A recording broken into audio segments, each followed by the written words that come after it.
March 15th, 1989. Today, I started sorting out the old Weatherby house that I inherited after Aunt Eloise mysteriously vanished last year. They never found her, just declared her dead, and here I am, the new owner of this giant, eerie Victorian mansion on the outskirts of Edinburgh. It's a huge change from the usual chaos at home with Michael and the kids, Lily and James. The attic was my first major challenge. It's barely touched by daylight and feels like a time capsule. Amidst all the dusty keepsakes and old furniture, one thing really stood out: a mirror. It was weirdly immaculate, with this ornate frame that somehow still shimmered, almost like it was lit from within. It didn't fit in with the rest of the dusty stuff around it. It was as if it was waiting up there for someone to find it. March 22nd, 1989. This mirror isn't just showing reflections. It's like watching an alternate version of my life. Today, it showed me as a singer, the career I ditched for a more stable family life. There I was, on stage, basking in the spotlight and the cheers, something I've secretly missed. It's a total flip from my usual days, where I'm mostly in the background of my husband's successful career. It's bizarre. Am I going crazy, or is the mirror messing with me?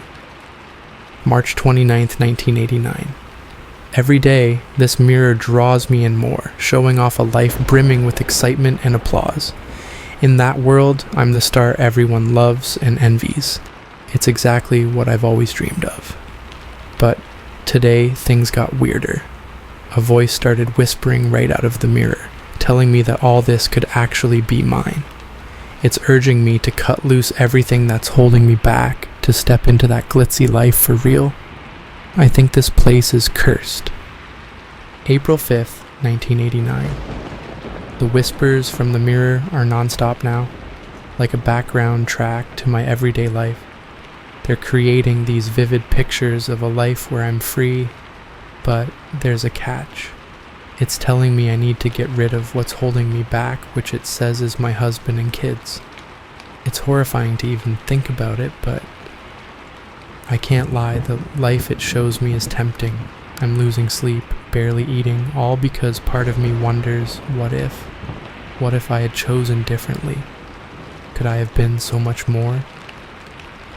April 12th, 1989. Today, the guilt and confusion just overwhelmed me. I found myself talking to the mirror, practically begging for there to be another way. Any way that doesn't end in tragedy. But it responded by showing me something truly gruesome, my husband's accidental death, and how that supposedly sets me free in this alternate world. My heart was pounding. The idea is both terrifying and, I hate to admit, a little tempting. Could that really happen if I don't even know what to think anymore. April 19th, 1989. I did it. I poisoned Michael's tea. As he lay dying, a mix of relief and deep sadness washed over me. But the mirror? It showed an audience cheering for me as I sang. Their applause so loud it drowned out his final breaths. The realization of what I had just done hit me like a wave of horror, yet the mirror kept praising me, calling it a brave step towards my freedom. Afterward, I buried him out back, under the old oak tree. The contrast between this act and the life I once envisioned here is unbearable, but I must have that life. I will have it. April 26, 1989.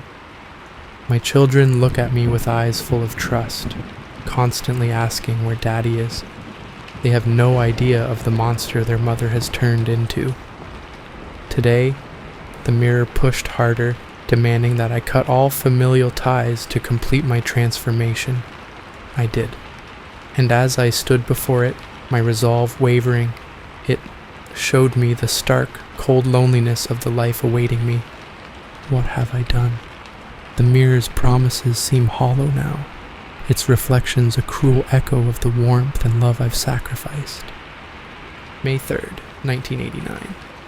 Today, I confronted the mirror with a hammer in hand, fully intending to smash it to pieces. But as I raised the hammer, the glass rippled like water, beckoning me to step through to the other side instead of breaking it. I hesitated, torn between the harsh reality I've created and the promise of another. The voice from the mirror spoke again, promising me a reunion with my family on the other side, where guilt and remorse would no longer weigh on me. My mind feels shattered, split between the horror of my actions and the seductive escape the mirror offers. I know I can't trust the mirror's promises, but I have no other choice now. I need to take the chance. May 10th, 1989. I'm preparing to step through the mirror. There's nothing left for me here. I'm leaving behind this diary as both a confession and a warning. If anyone finds this, understand that I wasn't strong enough to resist the mirror's seductive horrors. It's evil, otherworldly. Please destroy it before it corrupts you too. To my family, I am so sorry. This diary was found by Eleanor, Clara's cousin, weeks later.